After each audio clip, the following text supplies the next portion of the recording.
on living in denial, and that's obviously in regards to your relationship. Now, it has been described as a psychological defense mechanism against acknowledging uncomfortable truths in your relationship. Either you or your partner might be in denial as a way of coping with difficult circumstances by hiding from your problems, such as avoiding responsibility for your part in conflict, addressing destructive patterns of behavior, or even just contributing to a communication breakdown. Now, despite the problem being self-evident, you may actually find it easier to overlook them rather than confront each other head on. And so that's what we want to talk about today on the show. And of course, understand, how do I actually make a change for the betterment of my relationship? Obviously, also understanding what could be the root cause of your denial. And so before I introduce our guests this morning, let's share our question of the day with you real quick. We ask you, have you ever been in a situation of self-denial in your relationship? Have you ever been in a situation of self-denial in your relationship? Please go ahead and share your experience. George Kimani joins us yet again. He's a counseling psychologist with us. George, karibu sana to the program. Thank you so much, Madam Shiko. All right, and then Judy Muzungu is here with us. She is a Kingdom Life Coach. I had struggled to find a way to address her in the previous hour, but now I get it, okay? When we say Kingdom Life Coach, it is coaching from a perspective of scripture. Okay, so now I get it. Judy, karibu to the program. Asante na shukuru. Okay, so let's just try to understand, how do I know I'm in denial? And ladies first, George, if you don't mind. Judy, what's denial and how do I know I'm in denial about my relationship? How you know you're in denial is there's going to be a lack of peace. Okay. Because you're conflicted. Yeah. What it is that you're presenting and what you know is the truth, subliminally, is a bit of a conflict. Therefore, in as much as you're there, there's a lack of peace, there's a lack of harmony in the relationship, there's lack of connection in the relationship, because real connection can only come where there is openness and vulnerability. When you find yourself in a place where you are in denial, it means that there's something about you you're hiding, or something that about the other person you're trying to hide or even refuse to accept or acknowledge. So because of that, what then happens is that there tends to be a disconnect between a couple. Right. And so within no time, you'll realize that there's something, there's a growing distance, a growing rift between you and the other person. And even within yourself, you find that there is a lack of peace because there's something that doesn't quite add up. Right, Yes. right. George, as a counseling psychologist, when someone walks into your office, what are the telltale signs that this person really is truly in denial and they just can't see it? Thank you so much.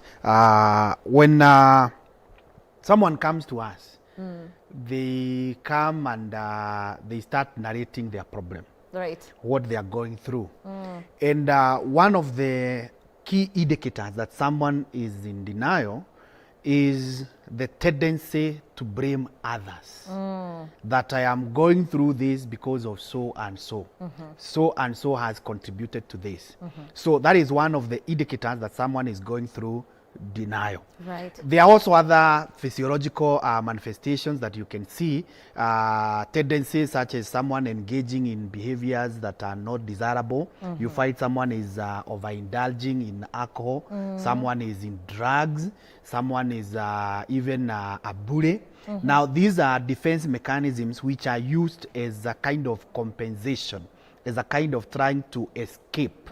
So when you see those behaviors manifesting in the life of a person, as you talk to them, it points that this person could be denying something. Right. So they are running away from a particular issue that is actually happening in their life, but instead of confronting it, they are apportioning the blame to others, or they have gone to hide elsewhere. And the elsewhere, in most cases, is not always good. Right. It is in those things that I've mentioned, things like over engaging in drugs, in alcohol, someone becoming easily irritable, someone bullying others, sorry. Yeah.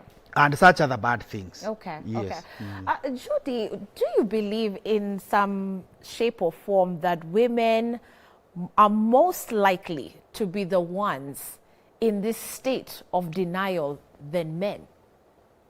Maybe yes, because we are wired to nurture. We are wired to take care. We are wired to create an image, especially for our families, for our Correct. relationships. Yeah. And when he talks about, sometimes when people come to us, the first thing that they do is to tend to blame others. The other indicator is sometimes you take responsibility Right. for even that which, you understand? Yeah. Maybe it's me who did something. Maybe it's me who, you understand? Yeah. Because there's something, especially in our society, most of these problems attract from the way we were raised. So because we are conditioned to not accept unconditional love, our love is so conditioned. You had to do something to earn marks with your teacher. You had to do something to present good grades to, find love in your home. Yeah. You had to behave in a certain way. So therefore, if something goes wrong, even within a relationship context, the first person that we tend to blame is me.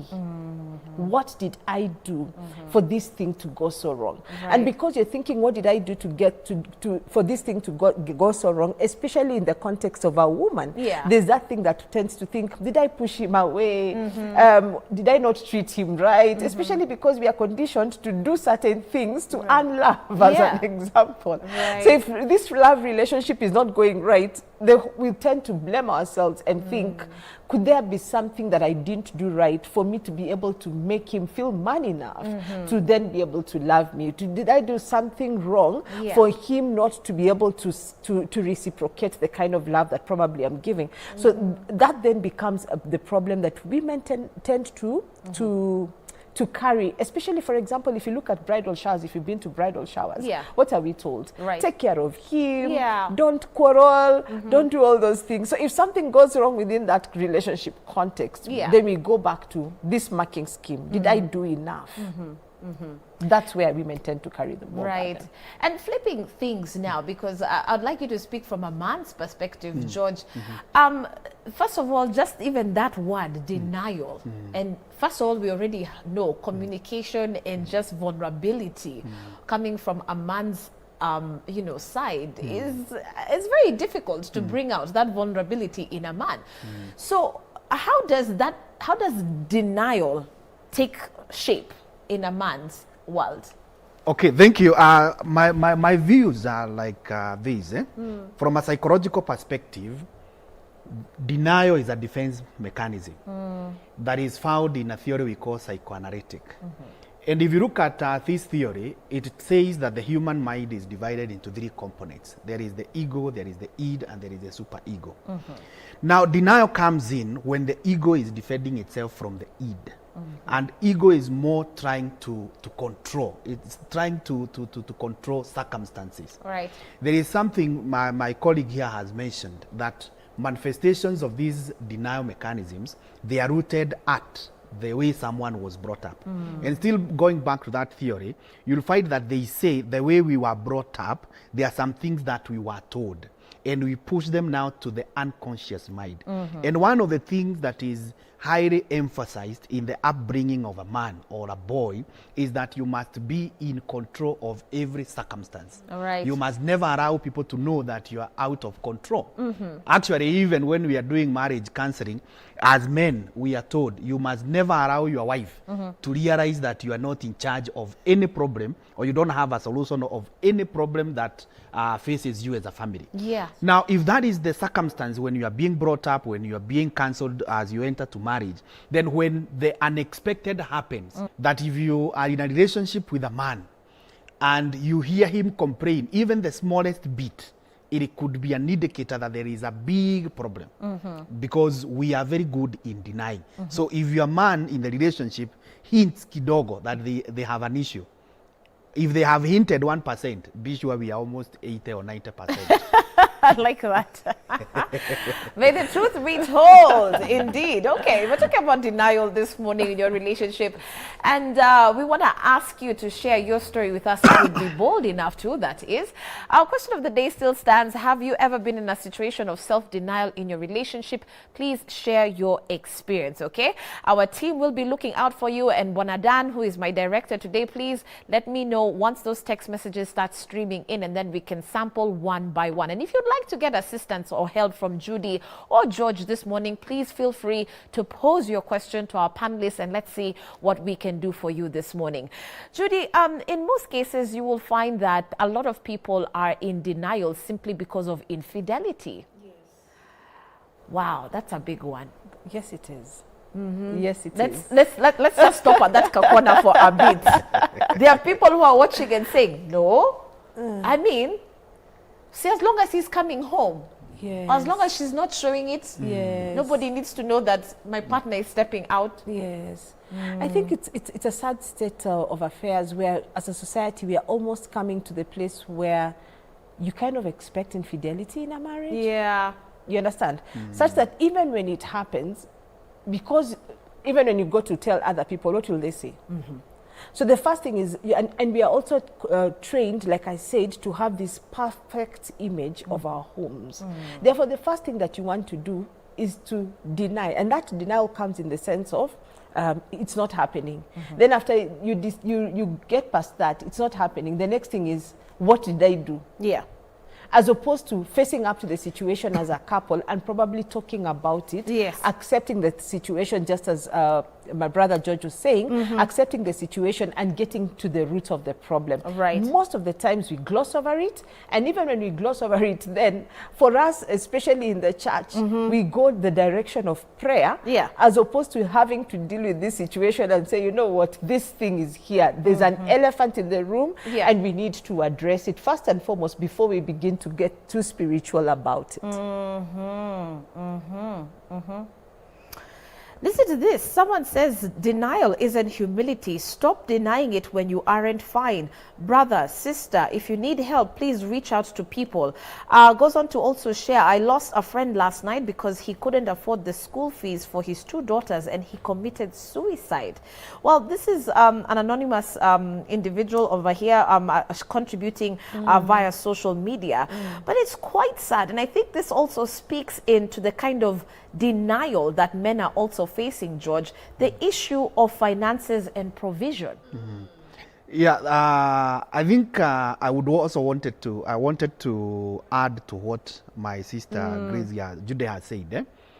On top of looking at the infidelity in marriages, which you have perfectly described as something that is becoming like the norm in marriages. Yeah. There could be the reasons behind it. Yeah. And one of the reasons is the issue of finances. You may find either of the couple is not, either of the spouses is not doing well financially. And as a way of denying that, they try to hide in infidelity. Either to look for money, maybe if it is the case of women, but nowadays it's applying in both cases. A man or a lady can go out to be given money. Right. It's no longer the days that it was just the women going out to be given money. True. Even That's men true. are going out to be given wako money. tu So sawa we hivyo. need to look at that. And then be able to address it. Because one of the other reasons why people go to denial is the kind of expectation in society. Will I be ashamed when people see me change my standard of living? My children were in the group of schools. Now I have to take them to a public school. Right. I was living in a particular type of a house or a particular post estate. Now I have to move to a Kasigo room or to a bed sitter. And you find people trying to deny. And that denial, first of all, denial is not primarily bad. It's actually a human reaction. Okay. When you are faced with a sudden undesirable outcome, it is natural, first of all, to deny. And it's okay. It only becomes a problem when it is prolonged. Like now, the case of a viewer there that has been cited, this person must have prolonged it to a point that they appeared or they thought that now they are helpless, and the only help was death. So they committed suicide. So denial at the beginning is not bad. What is bad is when it is prolonged. Okay. Judy and George, let's see what Kenyans are saying to us. Dan has alerted me that we've got a few text messages already in. Hi, Shiko. Margaret from Nakuru. I'm in that situation right now. My husband is cheating on me with a married woman, but he is saying the woman is the one following him. I'm stressed out. I started taking bang to forget everything. That is quite unfortunate, and I'm so sorry about that, Margaret. Judy, very quickly, what's your advice to Margaret? As you can see, this is how she's coping. Her coping mechanism now is turning to drugs. I think one of the things that we also have to do is one, accept the situation, which of course she has, but the next thing is to apportion blame correctly. It has nothing to do with the other woman. It has everything to do with this man and the choice that he made. You understand? It's because now probably she's helpless. And the reason why she's going into this bank story is because one, she's feeling helpless, and then how do you compete with another married woman? You understand? So the women have been psyched up to think, because there's something wrong with me, let me be in competition with the other person. So it's the helplessness that is even taking her there. Right. So what she also needs to do is to understand that it has nothing to do with that woman. It has everything to do with this man and the choice that he has made. So once she's able to see that correctly and see it in perspective, then now she can come to the place of beginning to accept herself, and not think that there's something that is wrong with her for the man to cheat on her. So once she gets into that space, then it will be possible for her to begin to rise up again and begin to find self-esteem. The reason why she's even going into drugs in the first place is because somewhere along the way in this whole journey, what tends to happen anytime there's infidelity, that person who has been cheated on suffers a lack of self-esteem, because you begin to ask yourself, what is wrong with me? So in her quest of trying to find out what is wrong with me, she's going into the drugs. But if she is able to overcome and realize it has nothing to do with her, this person has made a choice, and a bad choice at that, then she can begin to bounce back. Actually, the only way that this relationship even stands a chance of coming back is if she rises up in the first place. Correct. And it almost sounds so teeny bopperish, by the way, to be asking such questions, because you'd be asking yourself as a grown person, how can I even be asking what's wrong with me? That even sounds so wrong. But you see, it's okay to have low self-esteem even as an adult, at more pockets of low self-esteem. But you would think those are just those type of problems that campus people face or teenagers face when they're asking, what's wrong with me? But secretly we have those thoughts, don't we? And for you, George, in such a situation, do you think Maggie's contribution to all of this is the fact that she has not been able to confront the situation? Because it sounds to me like she's in her corner simply watching the husband also do XYZ, but she's turning to the drugs. How does she rise above, the way Judy has said, and just confront the situation? Thank you. I would want to build on what Judy has said. When something occurs in your life, things don't just happen. There is something behind what you are seeing. And that something is twofold. It could be the lady herself. She is the contributing factor to this man going out. It could be that this man is the factor. Or if we move the factors from the lady and the man, we can also classify them as what is controllable and what is beyond control. So my advice would be the lady to first of all analyze the situation, establish what are the reasons behind this behavior, which ones are within my control. The ones that are within control, let her rise up and control them. And that will remedy. But if there are factors that are beyond her control, let her accept that this is what has happened. It is beyond my control. And then from there, ask herself, how do I move from here? And moving from here is, number one, to accept that this guy is already going out. It is a fact. It is confirmed. It's not a rumor. He has gone out. Now, what do I do? Now, in the question of asking what do I do, the very first thing that someone should consider is myself first. So that you do not engage in something that will be harmful, because two wrongs do not make a right. It is true your husband has gone out, then you get to bag or to alcohol. Now, engaging yourself in smoking bangi and alcohol will not bring the husband back. But now you have two problems. The husband is already out. You have issues to do with drugs. So look for solutions that will not accelerate the problem. And we have numerous solutions that will not be adding problems. Okay, Yes. thank you both for that. Another text message, please, Dan. Okay, hello again. I have had my girlfriend that we've been dating for 3 years. We have been on and off. Off is like a week or a month, then we get back together. There's this time she got someone else during that break, but I love her so much that I came back. I'm in so much denial since I feel like I made a mistake going back, and I feel like she will do it again, either during the relation or when we break up again. To the two of you, does it sound like sometimes the other person could be manipulative, knowing that because this individual is kind of stuck on me, they'll always come back? Yeah, that's a tool that is used by the other people. But it is only effective if you have portrayed yourself as optionless. If you have portrayed, Yeah. if the person realizes Yes. you have no option, Yes. then they can manipulate. Right. But you have options, and those options not necessarily including having someone else. They including even remaining yourself. Why Alone. not, Single. right? Yes. Amen to that. Yeah. So it's not just about a scenario that if you leave me, Yeah. I must, or I cannot get someone else. I can still stay alone. Right? And still live Na well. utakufa. Yes, Yes. and Jude will tell you here, even biblical, there are people who lived alone and they will get to heaven. You can't go to hell. Yes, as long as you're able to control yourself. So let no one think that you have no option. We Right. have options. Yeah. Yes. Even Yeah. being by yourself Even is being an by option. yourself is Yes. an option. Yes, I love even that. living by yourself I is love an option. that. Yes. Yeah. Okay. Yeah. And then, you know, this pattern that they have had of breaking in and breaking up and coming together is already indicative of of a relationship that has a problem. Maybe he needs to sit down and really evaluate, is this something that he really wants? Because, Shiku, we also need to encourage people not to think that dating is a career. I like that. Yeah, true. True. But Yeah, because there are emotions involved, your own emotions, the other person.